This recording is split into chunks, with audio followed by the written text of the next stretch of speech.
মাঝ রাস্তা থেকে আমি ভিডিও দিয়ে শুরু করলাম, কারণ শুরুতে ভিডিও করার মতো কোনো মন মানসিকতা ছিল না, সাথে ছিল না কোনো এনার্জি। প্রচণ্ড রোদের কারণে, গরমের কারণে অতিষ্ঠ হয়ে গিয়েছিলাম।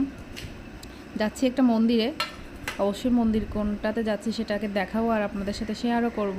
শুরুতে রাস্তার প্রেমে পড়ে গিয়ে আপনাদেরকে রাস্তার ভিডিও দিয়ে আজকের ভিডিওটা শুরু করলাম। হ্যালো সবাইকে, কি খবর সবার? সিএনজি থেকে নেমে পড়লাম, নেমে অটোতে উঠে গেলাম। আর প্রথমে আমি যে রাস্তাটা দেখিয়েছি সেটা ব্রাউনবাড়িয়া থেকে নবীনগরের রাস্তা। আগে এই রাস্তাটা ছিল না, এটা নতুন হয়েছে এই রাস্তাটা। আগে এই রাস্তা দিয়ে নৌকা দিয়ে চলাচল করতে হতো ব্রাউনবাড়িয়া থেকে নবীনগর। রিসেন্টলি এই রাস্তাটা উদ্বোধন করা হয়েছে। আমরা প্রায় কাছাকাছি চলে এসেছি যেখানে আসার কথা ছিল। এর কিছু দূর আগে একটা পার্ক আছে, আমি পার্কটা বাইরে থেকে আপনাদেরকে দেখাচ্ছি। একদিন ভিতরের ভিডিও নিয়েও একটা ব্লগ দিব আপনাদের কাছে। আমরা দেখেন সামনে দিয়ে একটু করে মন্দিরের ভিডিও করে দিলাম, যারা গিয়েছেন তারা অবশ্যই চিনতে পারবেন এটা মন্দিরের